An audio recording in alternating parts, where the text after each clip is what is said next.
বিসমিল্লাহির রহমানির রহিম।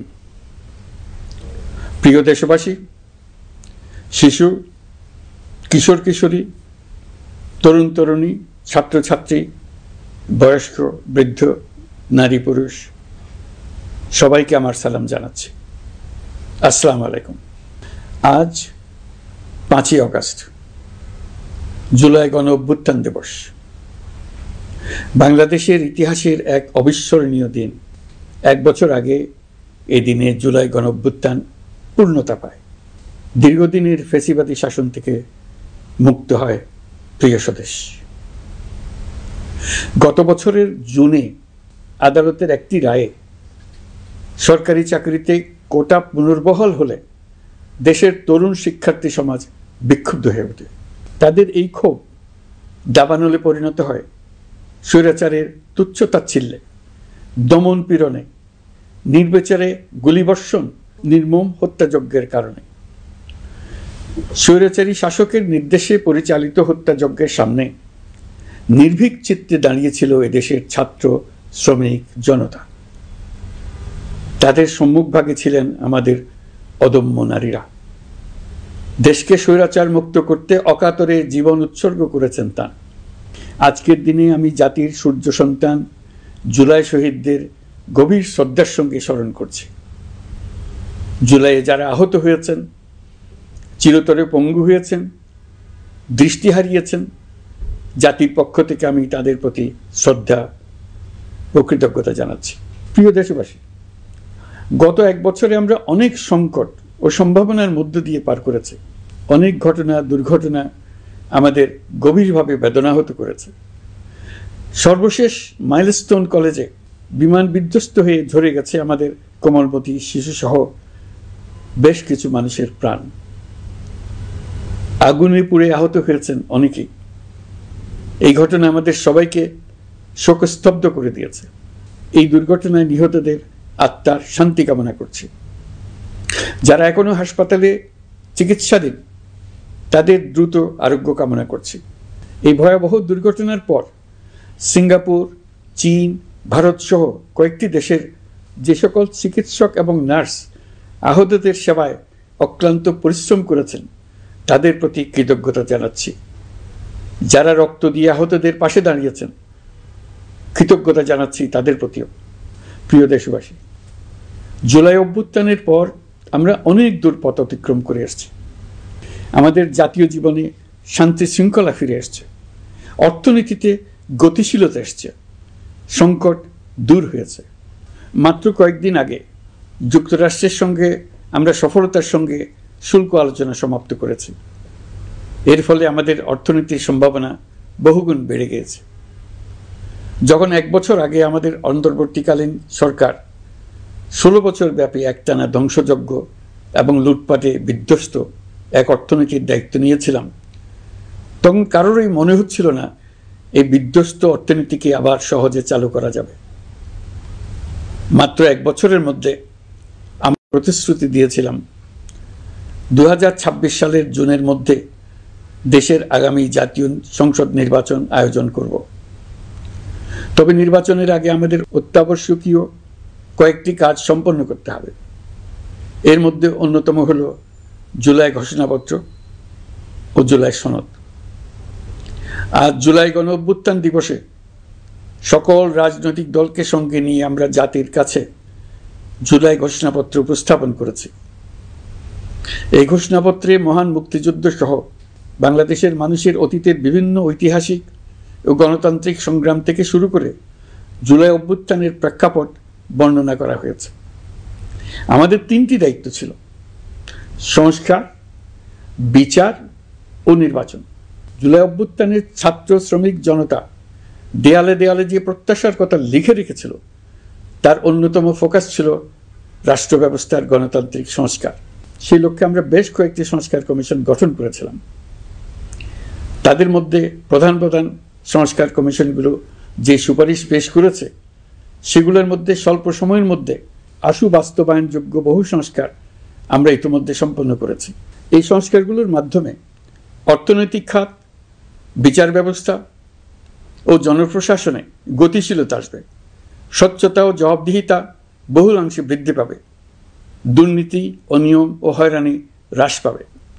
দীর্ঘমেয়াদী সংস্কার কাজ বাস্তবায়নের লক্ষ্যে আমরা জাতীয় ঐকমত্য কমিশন গঠন করেছিলাম। এই কমিশনে 30টিরও অধিক রাজনৈতিক দল ও জোট স্বতঃস্ফূর্তভাবে অংশগ্রহণ করেছে, তাদের মতামত দিয়েছে। প্রাথমিক পর্যায়ে ঐকমত্য কমিশন 166টি সুপারিশ নিয়ে 30টির বেশি রাজনৈতিক দলের সঙ্গে প্রায় 2 মাস ধরে দলগত ও জোটগতভাবে আলোচনা করেছিল। এই প্রক্রিয়ায় যেসব বিষয়ে রাজনৈতিক দলগুলোর মধ্যে ঐকমত্য প্রতিষ্ঠিত হয়েছিল সেগুলো বাদ দিয়ে কমিশনের পক্ষ থেকে 19টি মৌলিক সংস্কারের বিষয় চিহ্নিত করা হয়। দ্বিতীয় পর্যায়ে 23 দিন ধরে আলোচনা শেষে 19টি বিষয়ের বেশিরভাগ ক্ষেত্রেই ঐকমত্য প্রতিষ্ঠা করা সম্ভব হয়েছে, যদিও কয়েকটি ক্ষেত্রে কিছু কিছু রাজনৈতিক দলের নোট অফ ডিসেন্ট রয়েছে।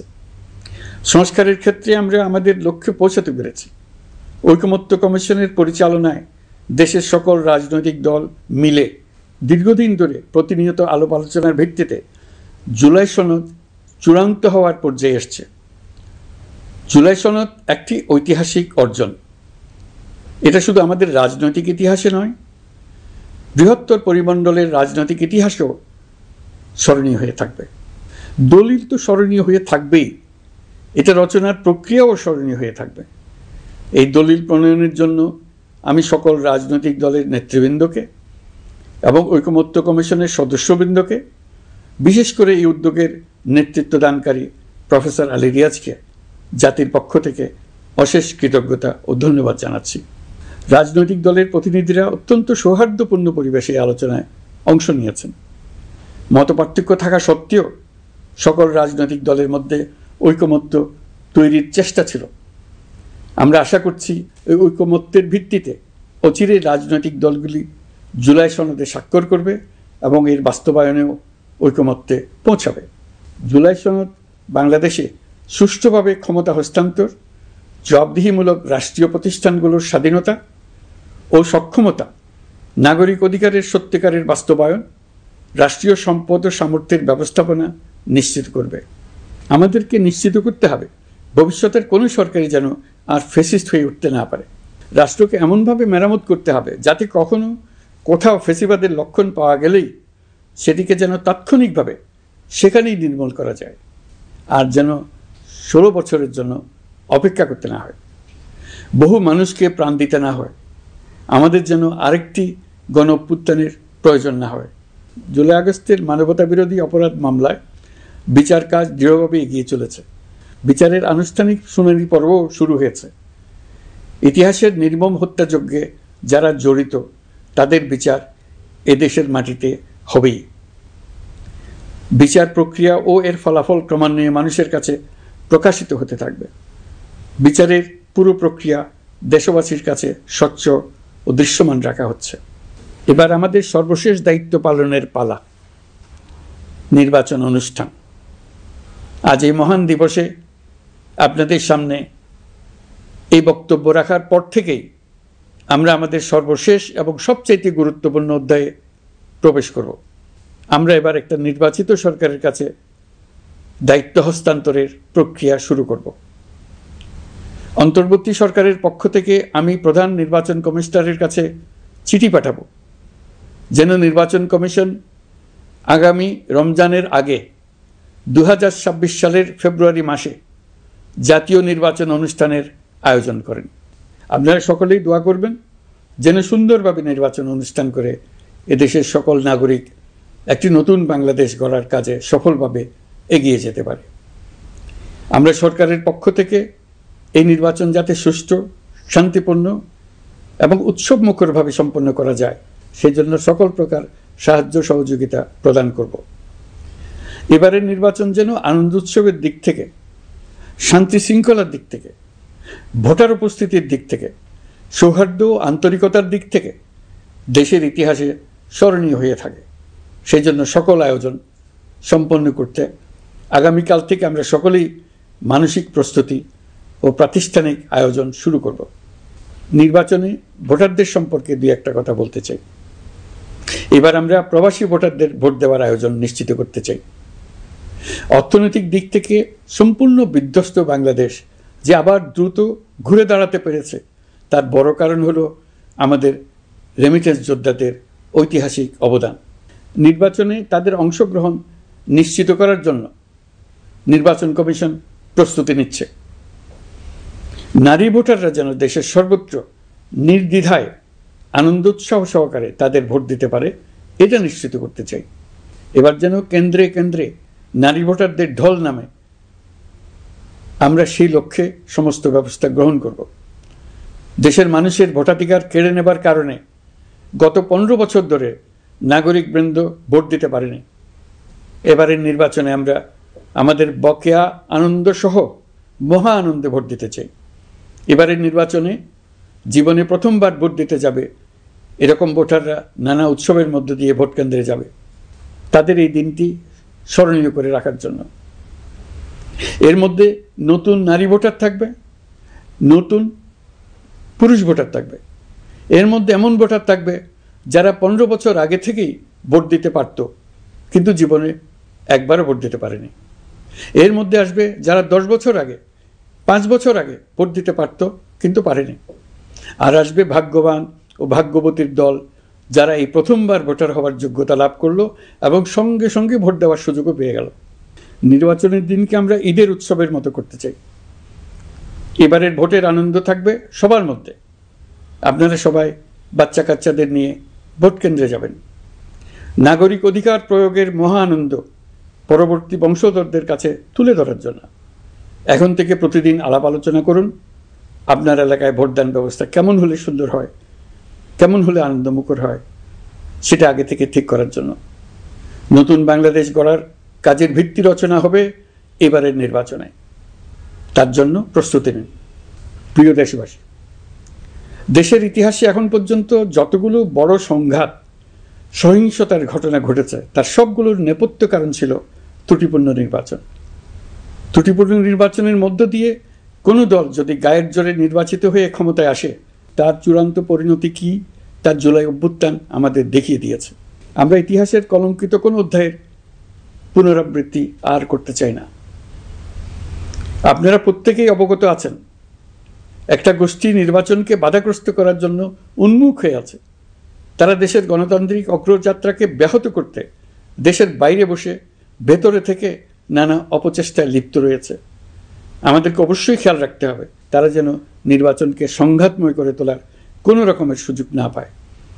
মাথায় রাখবেন, পরাজিত শক্তি নির্বাচনের আগ পর্যন্ত বারবার মাথাচাড়া দিয়ে ওঠার চেষ্টা করবে, কিন্তু একটি অবাধ, সুষ্ঠু, নিরপেক্ষ নির্বাচন সফলভাবে আয়োজন করা গেলে অপশক্তির পরাজয় চূড়ান্ত হবে। নির্বাচন সংক্রান্ত বিষয়ে প্রতিনিয়ত পরামর্শ নেওয়ার জন্য আমরা প্রযুক্তির সাহায্য নেব। এই জন্য একটি অ্যাপ তৈরির উদ্যোগ নিচ্ছি। দ্রুত এই অ্যাপটি চালু হবে। আপনারা আপনাদের সকল পরামর্শ, সকল মতামত, সকল আশঙ্কা এবং উদ্যোগের কথা এই অ্যাপের মাধ্যমে আমাদেরকে জানাবেন। আমরা তা যথাযথ কর্তৃপক্ষকে জানিয়ে দেব, সমস্যা সমাধানের জন্য ব্যবস্থা নেব। রাজনৈতিক দলগুলোর প্রতি আমার আহ্বান থাকবে, আপনাদের নির্বাচনী ইশতেহারে, আপনাদের প্রতিশ্রুতি, প্রতিজ্ঞা, পরিকল্পনায় কোনো কিছুতেই যেন তরুণরা বাদ না পড়ে, নারীরা বাদ না পড়ে। মনে রাখবেন, যে তরুণ তরুণীরা বাংলাদেশকে বদলে দিয়েছে তারা বিশ্বকেও বদলে দেওয়ার ক্ষমতা রাখে। আপনার দল থেকে তাদেরকে সেই সুযোগ দেওয়ার উদ্যোগ নেন। আগামী নির্বাচনে সবাই নিরাপদে যার যার পছন্দের প্রার্থীকে ভোট দেবে, এটা নিয়ে কারো কোনো আপত্তির সুযোগ রাখা যাবে না।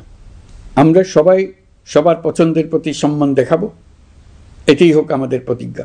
প্রিয় দেশবাসী, আপনারা জানেন সরকার দায়িত্ব গ্রহণের পরপরই দেশের দক্ষিণ ও উত্তরাঞ্চলে যে ভয়াবহ বন্যা পরিস্থিতি তৈরি হয়েছিল তা ফসল উৎপাদনে ব্যাপক ক্ষতি সাধন করেছে। এর ফলে নিত্য প্রয়োজনীয় পণ্যের মূল্য বৃদ্ধির আশঙ্কা হয়েছিল।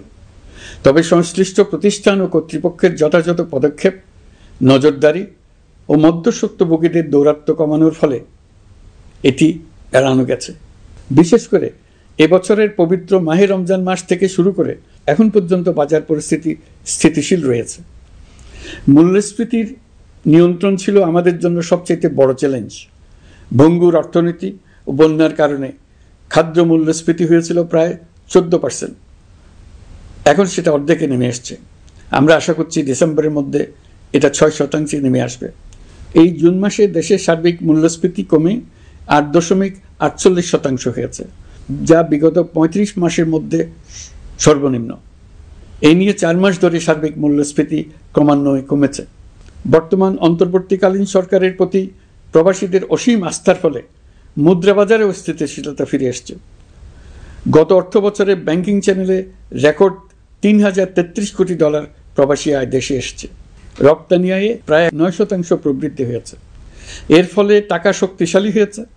অনেক বছর পর ডলারের বিপরীতে টাকার মান বাড়ছে। গত 11 মাসে বৈদেশিক পাওনাদারদের পাওনা সুদ ও আসল বাবদ $4 বিলিয়ন অর্থাৎ $400 কোটি অর্থ পরিশোধ করা হয়েছে, যা এ যাবৎকালের সর্বোচ্চ। আগের বকেয়া আদায় পরিশোধের পরও বৈদেশিক মুদ্রার রিজার্ভ বাড়ছে। আগামীতে এই ধারা বজায় থাকবে বলে আমরা আশা করি। বিদেশি বিনিয়োগ বৃদ্ধিতে বিভিন্ন উদ্যোগ নেওয়ার ফলে এই বছরের প্রথম 3 মাসে বিদেশি বিনিয়োগ এসছে $10,500 কোটি। গত বছরের একই সময়ের তুলনায় এটা দ্বিগুণেরও বেশি। আর অক্টোবর থেকে হিসাব করলে 6 মাসে ফরেন ডাইরেক্ট ইনভেস্টমেন্ট এসছে $16,500 কোটি, যা গত সরকারের আমলের শেষ 6 মাসের তুলনায় দ্বিগুণ। কর্মসংস্থান সৃষ্টি অন্তর্বর্তীকালীন সরকারের অন্যতম বড় লক্ষ্য। সম্প্রতি হংকং ভিত্তিক শিল্পগোষ্ঠী হান্ডা বাংলাদেশের বস্ত্র তৈরি পোশাক খাতে $250 মিলিয়ন বিনিয়োগের প্রতিশ্রুতি নিয়ে এসছে, যা এ খাতে চীনা কোনো কোম্পানির একক সর্বোচ্চ বিনিয়োগ। তাদের এই বিনিয়োগের ফলে 25,000 লোকের কর্মসংস্থান হবে। আমরা দৃঢ়ভাবে বিশ্বাস করি হান্ডার এই বিনিয়োগ আরও চীনা কোম্পানিকে এই দেশে বিনিয়োগের জন্য উৎসাহিত করবে। এর মাধ্যমে আমাদের তরুণ তরুণীদের কর্মসংস্থানের পথ খুলবে। গত 16 বছরে দেশ থেকে যে বিপুল পরিমাণ অর্থ পাচার হয়ে গিয়েছে, আমরা সেটা ফিরিয়ে আনার উদ্যোগ নিয়েছি। এই দীর্ঘ আইনি প্রক্রিয়ার জন্য সরকার নামকরা বিদেশি আইনি প্রতিষ্ঠানকে নিয়োগ দিয়েছে। যথাযথ আইনি পদক্ষেপের ফলে বিশ্বের বিভিন্ন দেশে ফেসিবাদী দুর্বৃত্তরা যে অর্থ সম্পদের পাহাড় গড়েছে তার কিছু কিছু ইতিমধ্যে জব্দ হয়েছে। এই কার্যক্রম সঠিকভাবে চালিয়ে যেতে পারলে অল্প সময়ের মধ্যে আরও কিছু ইতিবাচক ফলাফল পাওয়া যাবে বলে আমি বিশ্বাস করি। দেশের ভেঙে পড়া অর্থনীতিকে মজবুত করতে হলে আমাদের চিন্তায় মৌলিক পরিবর্তন আনতে হবে। আমি বরাবরই বলে এসেছি, এদেশের নদী ও বিশাল সমুদ্র আমাদের মূল্যবান সম্পদ। আমরা এই সম্পদকে কাজে লাগিয়ে সমান্তরালভাবে পানিভিত্তিক অর্থনীতি গড়ে তুলতে চাই। আমরা প্রায় ভুলে যাই যে বঙ্গোপসাগরের একটা অংশও আমাদের দেশ। এর পরিমাণ আমাদের মোট জমির পরিমাণের চাইতে বেশি। আমরা প্রায় সবসময় জমিভিত্তিক আমাদের অর্ধেক দেশ নিয়ে মাথা ঘামাই, বাকি পানিভিত্তিক অর্ধেক দেশকে হিসাবেই ধরি না, কারণ আমরা ওই অংশে বসবাস করি না। আমরা তো হাওর বাওরেও বসবাস করি না, তাই বলে তো তাকে হিসাবের বাইরে রাখেন। এখন থেকে আমাদের অংশের বঙ্গোপসাগরকে আমরা আমাদের দেশের মূল্যবান অংশ, এই কথা সবসময় মাথায় রেখে অগ্রসর হব। এই অংশের পানির উপর দিয়ে দেশ বিদেশের সঙ্গে আমরা বাণিজ্য করব, তার মাধ্যমে আমরা পুরো পৃথিবীকে আমাদের প্রতিবেশী বানাবো। এই পানির মধ্যে আছে অফুরন্ত সম্পদ, মৎস্য সম্পদ, যা প্রতি বছর ফসল দেয়। এই পানির নিচে আছে অফুরন্ত গ্যাস। এর সব কিছুকে নিয়েই প্রতিনিয়ত আমাদের চিন্তাভাবনাকে চালিত করতে হবে। বর্তমান সরকার চট্টগ্রাম বন্দর ব্যবস্থাপনাকে নতুন করে সাজানোর উদ্যোগ নিয়েছে। সরকার সম্প্রতি বাংলাদেশ নৌবাহিনী পরিচালিত ড্রাই ডক লিমিটেডকে নিউ মেরিন টার্মিনাল কন্টেইনার হ্যান্ডলিংয়ের দায়িত্ব দিয়েছে। তারা কাজ শুরু করা মাত্রই কিছু ইতিবাচক পরিবর্তন এসছে। প্রথম 2 সপ্তাহে দেখা গেছে আগের তুলনায় প্রতিদিন গড়ে 225টি বেশি কন্টেইনার হ্যান্ডলিং হচ্ছে। এই বন্দরকে আধুনিকভাবে গড়ে তোলা গেলে তা শুধু বাংলাদেশের অর্থনীতিতেই ভূমিকা রাখবে না, নেপাল, ভুটান সহ পার্শ্ববর্তী অঞ্চলের অর্থনীতিতে ইতিবাচক ভূমিকা রাখতে সক্ষম হবে। বিনিময়ে তারাও উপকৃত হবে, আমরাও উপকৃত হব। আমাদের উপকূল অঞ্চল অফুরন্ত সম্ভাবনার আধার। কুমিরা থেকে টেকনাফ পর্যন্ত নানা বন্দরের কর্মচাঞ্চল্যে সমগ্র উপকূল অঞ্চলকে দক্ষিণ এশিয়ার একটি গুরুত্বপূর্ণ অর্থনৈতিক প্রাণকেন্দ্র হিসেবে প্রতিষ্ঠা করবে। এই পুরো অঞ্চলে অনেকগুলো শিল্পাঞ্চল গড়ে উঠবে শুধু সমুদ্রের সান্নিধ্য এবং তার ব্যবহারের দক্ষতার কারণে। সমুদ্র উপকূলীয় অঞ্চলের সম্পদ ও পরিবেশের টেকসই ব্যবহার নিশ্চিত করতে আমাদের বন্ধু দেশগুলোর সঙ্গে আলোচনা শুরু করেছি, তারা উৎসাহ সহকারে সাড়া দিয়েছেন। গভীর সমুদ্রকে আমরা এখনও আমাদের কল্যাণে কাজে লাগাতে পারিনি। একে কেন্দ্র করে আমরা মাছ পালন, আহরণ ও প্রক্রিয়াজাতকরণের শিল্প গড়ে তুলতে কাজ শুরু করেছি। এতে করে লক্ষ লক্ষ মানুষের কর্মসংস্থান হবে, আমাদের অর্থনীতি নতুন শক্তিতে বলীয়ান হবে। প্রিয় দেশবাসী, প্রবাসী বাংলাদেশিদের জন্য ভিসা সংক্রান্ত জটিলতা দূর করতে আমরা গভীরভাবে কাজ করে যাচ্ছি। বাংলাদেশি নাগরিকদের জন্য আরব আমিরাত পুনরায় ভিসা চালু করেছে। মালয়েশিয়া কর্তৃপক্ষ বাংলাদেশি কর্মীদের জন্য প্রথমবারের মতো মাল্টিপল এন্ট্রি ভিসা চালু করেছে। অন্যান্য দেশের সঙ্গেও ভিসা জটিলতা কীভাবে কমিয়ে আনা যায় এ নিয়ে আমরা কাজ করে যাচ্ছি। আগামী 5 বছরে জাপানে অন্তত 1 লক্ষ বাংলাদেশি তরুণদের পাঠানোর প্রস্তুতি শুরু করেছি। তরুণদের সেখানে পাঠানোর জন্য বিশেষ প্রশিক্ষণ, অন্যান্য ব্যবস্থাও আমরা নিতে শুরু করেছি। এর পাশাপাশি আমরা ইতালি, দক্ষিণ কোরিয়া, সার্বিয়া সহ বিভিন্ন দেশে দক্ষ কর্মীদের পাঠানোর উদ্যোগ নিয়েছি।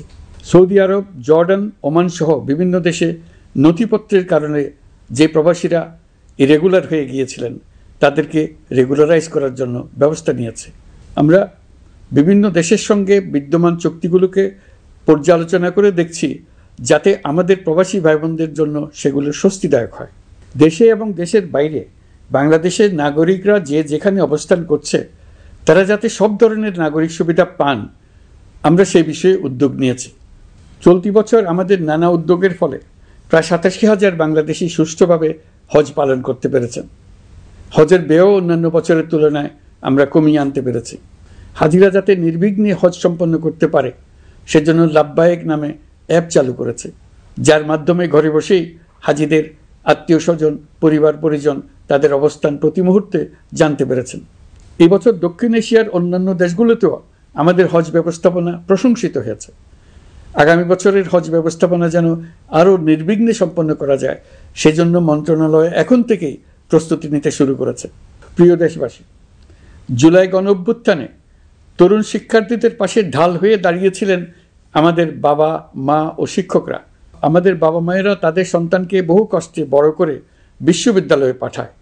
লেখাপড়া শেষ করে অনেক ছাত্র অসুস্থ হয়ে বের হয়। এর কারণ আবাসিক হলের নোংরা পরিবেশ, খাবারের নিম্নমান, তার উপর দলীয় সন্ত্রাসীদের দমনপীড়ন। বিশ্ববিদ্যালয়ে পড়াশোনার পরিবর্তে প্রতিদিন শিক্ষার্থীদের জোর করে রাজনৈতিক দলের প্রোগ্রামে নিয়ে যাওয়া হতো। প্রশাসন ও শিক্ষকরা সবই জানতেন, অথচ কেউ এটি থামাতে পারেননি, চেষ্টাও করেননি। কারণ শিক্ষকদের একটি বড় অংশ প্রমোশনের জন্য, সুবিধার জন্য দলীয় রাজনীতিতে জড়িত ছিলেন, নিপীড়কের ভূমিকায় ছিলেন। প্রতিটি বিশ্ববিদ্যালয়ের আবাসিক হলগুলোতে দলীয় সন্ত্রাসীদের নিয়ন্ত্রণ আর অমানসিক নির্যাতন চলত। সেখানে গড়ে তোলা হয়েছিল টর্চার সেল। অন্তর্বর্তী সরকার প্রতিশ্রুতিবদ্ধ যে আমরা আর কখনো শিক্ষা প্রতিষ্ঠানগুলোকে এমন কোনো রাজনীতি দ্বারা কলুষিত হতে দেব না যা পড়াশোনার পরিবেশ নষ্ট করে, তরুণদের জীবন ধ্বংস করে। বাবা মায়েদের যেন সন্তানকে বিশ্ববিদ্যালয়ে পড়তে পাঠিয়ে আর কখনো শঙ্কায় থাকতে না হয়। বর্তমান সরকার দায়িত্ব গ্রহণের পরপরই শিক্ষা ব্যবস্থার উন্নতির জন্য ধারাবাহিকভাবে পরামর্শ কমিটির সঙ্গে বৈঠক করেছে, বিভিন্ন উদ্যোগ হাতে নিয়েছে। বিদ্যালয়গুলোতে শিক্ষার মান কীভাবে বাড়ানো যায় সে বিষয়ে বিভিন্ন উদ্যোগ নেওয়া হচ্ছে। সরকার কিছুদিন আগে সারা দেশের সরকারি প্রাথমিক বিদ্যালয়ের সব প্রধান শিক্ষকের বেতনের গ্রেড 1 ধাপ বাড়িয়ে 10ম গ্রেড করার সিদ্ধান্ত নিয়েছে। এটি একটি যুগান্তকারী সিদ্ধান্ত। প্রাথমিক বিদ্যালয়গুলিতে শূন্য পদে 6,500 প্রধান শিক্ষক নিয়োগের প্রক্রিয়া চলছে। প্রাথমিকের পড়াশোনার পদ্ধতিগত পরিবর্তনের দিকেও আমরা মনোযোগ দিচ্ছি। সব স্কুলে ইন্টারনেট সংযোগ ও মাল্টিমিডিয়া শ্রেণীকক্ষ তৈরির নির্দেশ দেওয়া হয়েছে। পার্বত্য চট্টগ্রামে কমপক্ষে 100টি স্কুলে এবছরের মধ্যেই ই-লার্নিং চালু হবে। ঢাকা চট্টগ্রামের অভিজ্ঞ শিক্ষকরা প্রযুক্তির সহায়তায় এসব স্কুলে শিক্ষকতা করে সেখানকার শিক্ষক ঘাটতি পূরণ করবেন। যেসব এলাকায় বিদ্যুতের ঘাটতি রয়েছে সেখানে সোলার প্যানেল বসিয়ে বিদ্যুতের ঘাটতি নিরসন এবং মোবাইল নেটওয়ার্ক ও স্টারলিংক পরিষেবা ব্যবহার করে এই সংকট মোকাবেলা করা হচ্ছে। স্কুলগুলোতে মেয়েদের জন্য বিশেষ ব্যবস্থা গ্রহণ করে তাদের পড়াশোনার উপযোগী করে তোলা হচ্ছে। স্কুলের অবকাঠামোকে নারীবান্ধব করে তুলতে স্কুল ভবন নির্মাণের সময় কমিটিতে নারী স্থপতি রাখার নিয়ম করা হয়েছে। আমাদের লক্ষ্য হলো স্কুল ভবনের ডিজাইন থেকে শুরু করে পড়াশোনার পরিবেশ, চিন্তাভাবনায় মেয়েদেরকে বিশেষভাবে গুরুত্ব দেওয়া, যাতে তারা ব্যক্তিগত নিরাপত্তা ও স্বাস্থ্যের দিক থেকে স্বস্তিদায়ক পরিবেশে পড়াশোনা করতে পারে। প্রিয় দেশবাসী, জুলাই গণ অভ্যুত্থানে শহীদ ও আহত যোদ্ধাদের জন্য আমরা নিরলসভাবে কাজ করে যাচ্ছি। এখন পর্যন্ত 775টি শহীদ পরিবারকে প্রায় 100 কোটি টাকার সঞ্চয়পত্র ও মাসিক ভাতা বাবদ ব্যাংক চেক দেওয়া হয়েছে। অবশিষ্ট যারা আছেন তাদেরও কয়েকটি আইনগত বিষয় নিষ্পত্তি সাপেক্ষে সঞ্চয়পত্র দেওয়ার প্রক্রিয়া চলছে। এর পাশাপাশি আহত 13,800 জন জুলাই যোদ্ধাকে 3টি ক্যাটাগরিতে নগদ টাকা ও চেক বাবদ 153 কোটি 4 লাখ টাকা প্রদান করা হয়েছে। 78 জন অতি গুরুতর আহত জুলাই যোদ্ধাকে সিঙ্গাপুর, থাইল্যান্ড, তুরস্ক এবং রাশিয়ার উন্নত চিকিৎসার জন্য পাঠানো হয়েছে এবং চিকিৎসা ব্যয় বাবদ এ পর্যন্ত প্রায় 100 কোটি টাকা ব্যয় হয়েছে। আহতদের পুনর্বাসনের জন্য সরকারের সবকটি মন্ত্রণালয়ের সম্মিলিত প্রচেষ্টায় বিভিন্ন ধরনের উদ্যোগ নেওয়া হচ্ছে। ফ্যাসিবাদী সরকারের আমলে দেশের শহরে বন্দরে হাজারো প্রতিষ্ঠান, সড়ক, সেতু, সেনানিবাস, যুদ্ধজাহাজ, স্কুল, কলেজ, বিশ্ববিদ্যালয়ের নাম পরিবর্তন করে স্বৈরাচার তার নিজের এবং নিজের পরিবারের সদস্যদের নামে চালু করেছিল। আমরা সব নাম পরিবর্তন করে আগের নাম বা মানানসই নাম করে দিয়েছি। প্রিয় দেশবাসী, অন্তর্বর্তীকালীন সরকার এমন এক অবস্থায় দেশের দায়িত্বভার গ্রহণ করেছিল যখন প্রতিটি গণতান্ত্রিক প্রতিষ্ঠান, অফিস, আদালত বিধ্বস্ত অবস্থায় ছিল। আমাদের প্রথম এবং প্রাথমিক কাজ ছিল এই প্রতিষ্ঠানগুলোর সংস্কার এবং পুনর্নির্মাণে হাত দেওয়া, আইনশৃঙ্খলা বাহিনী পুনর্গঠন, অর্থনীতি পুনরুদ্ধার, আইন আদালত, নির্বাচন কমিশন সহ যাবতীয় গণতান্ত্রিক প্রতিষ্ঠানকে সচল করা এবং নাগরিকদের নিকট দায়বদ্ধ করে তোলা। রক্তাক্ত জুলাই ছিল স্বৈরাচারের বিরুদ্ধে তরুণদের পুঞ্জীবিত ক্ষোভের বহিঃপ্রকাশ। 16 বছর ধরে সরকারের স্বৈরাচারী আচরণের বিরোধিতা করে যতগুলো আন্দোলন হয়েছে, প্রতিটিতেই দলীয় সন্ত্রাসীরা অস্ত্র হাতে আন্দোলনকারীদের আক্রমণ করেছে। প্রতিটি আন্দোলনকেই দমন করার জন্য দলীয় সন্ত্রাসীরা সর্বোচ্চ আঘাত করেছে, যেখানে আইনশৃঙ্খলা বাহিনীকেও অংশ নিতে নির্দেশ দেওয়া হয়েছে অথবা দাঁড়িয়ে দর্শকের ভূমিকায় থাকতে বলা হয়েছে। একটি স্বাধীন বিচার বিভাগের জন্য অন্তর্বর্তী সরকার সংস্কার কাজ হাতে নিয়েছে। বিচার বিভাগীয় সংস্কার কমিশনের প্রস্তাবনা অনুযায়ী সুপ্রিম কোর্ট বিচারক নিয়োগ সহ যে সকল কাজ এই সরকার স্বল্প সময়ের মধ্যে করে যেতে পারবে, সে সকল কাজের অধিকাংশ ইতিমধ্যে সম্পন্ন করা হয়ে গেছে, বাকি কাজ চলমান রয়েছে। স্বৈরাচার আমলে দলীয় বাহিনীতে পরিণত হওয়া ভঙ্গুর আইনশৃঙ্খলা বাহিনীকে নতুন করে গড়ে তোলার জন্য আমরা সর্বোচ্চ ব্যবস্থা নিয়েছি। আইনশৃঙ্খলা বাহিনী দ্বারা কোনো মানবাধিকার লঙ্ঘন যাতে না ঘটে, সেই জন্য পুলিশ সদর দপ্তরে একটি সেল কার্যকর করা হয়েছে, যেখানে মানবাধিকার সহ পুলিশ সদস্যদের মাধ্যমে সংগঠিত যে কোনো অপরাধের বিষয়ে অভিযোগ করা যায়। এই সমস্ত সেল অন্যান্য আইন প্রয়োগকারী সংস্থার প্রধান কার্যালয়েও স্থাপন করা হচ্ছে। আসামিদের জিজ্ঞাসাবাদ হবে স্বচ্ছ কাচের ঘরে। হাজতখানায় বন্দীদের মানবিক সেবা নিশ্চিত করা হবে। অভিযান পরিচালনার সময় পুলিশ যেন জিপিএস ট্র্যাকিং সিস্টেম ডিভাইস সহ বডি ক্যামেরা পরিধান করেন তা নিশ্চিত করা হবে।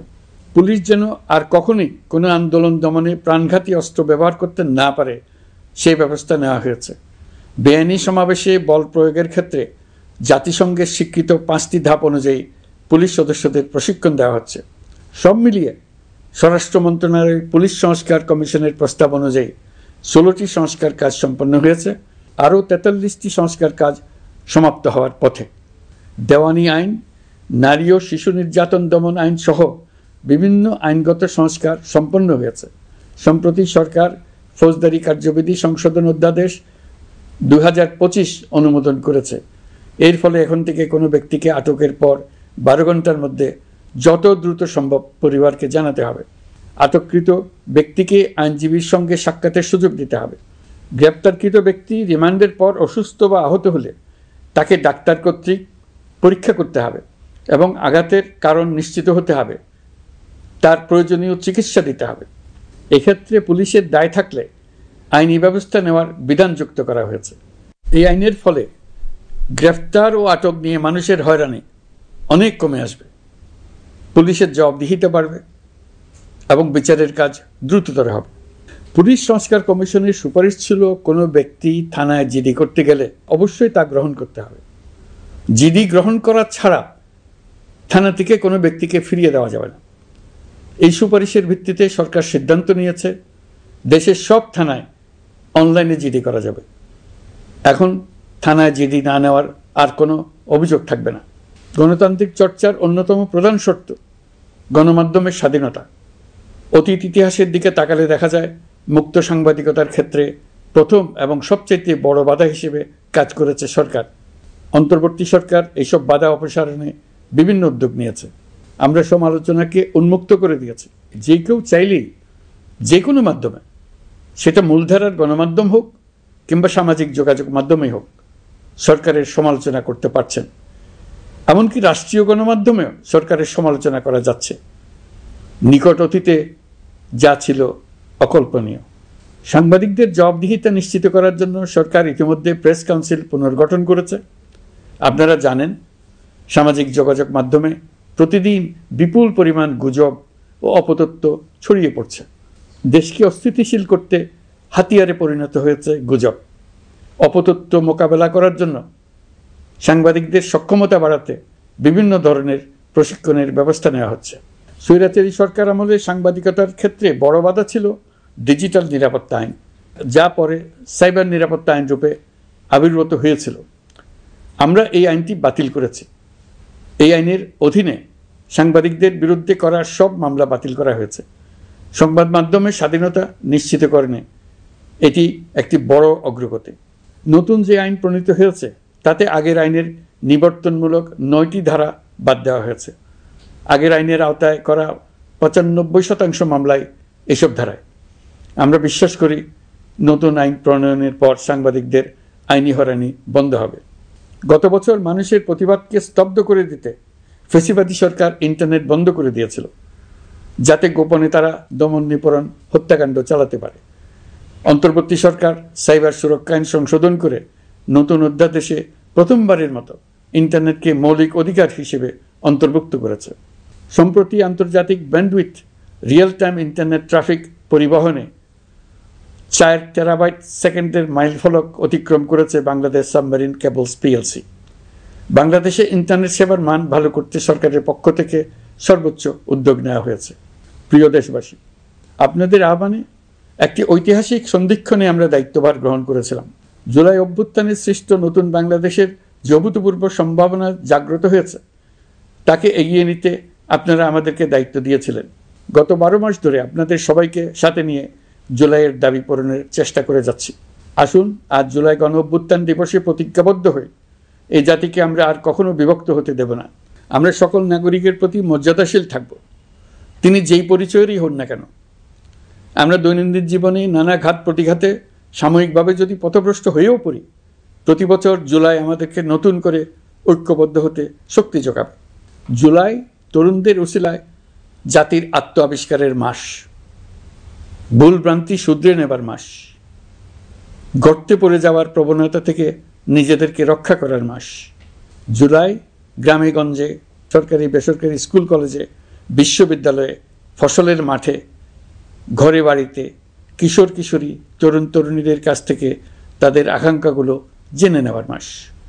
নির্বাচন আসছে। যদি আপনি আপনার নির্বাচনী এলাকা থেকে দূরে বসবাস করেন, তবে এখন থেকে নিয়মিত নির্বাচনী এলাকা পরিদর্শন করুন, যাতে সেরা ব্যক্তিকে নির্বাচিত করতে আপনি প্রস্তুত হতে পারেন। যাদের তাজা রক্তের বিনিময়ে আমরা আমাদের এই অতি মূল্যবান অধিকার ফিরে পেলাম, ভোটটা দেওয়ার আগ মুহূর্তে যেন তাদের চেহারা আমাদের চোখে ভেসে ওঠে। ফেব্রুয়ারি বেশি দূরে নয়। নির্বাচন নিয়ে প্রস্তুতি নিতে নিতেই ভোটের দিন এসে পড়বে। বহু বছর আমরা কেউ ভোট দিতে পারিনি। এবার আমরা সবাই ভোট দেব, কেউ বাদ যাবে না। সবাই যেন বলতে পারি, নতুন বাংলাদেশ গড়ার পথে দেশকে রওনা করার জন্য আমি আমার ভোটটা দিয়েছিলাম। আমার ভোটে দেশটা সে পথে রওনা হতে পেরেছিল। জুলাই গণ অভ্যুত্থান দিবসে সকল নাগরিকের কাছে আমার আহ্বান, আসুন নতুন বাংলাদেশ গড়ার প্রথম বড় পরীক্ষায় সফলভাবে উত্তীর্ণ হই। মহান আল্লাহ আমাদের সহায় হন। আল্লাহ হাফেজ।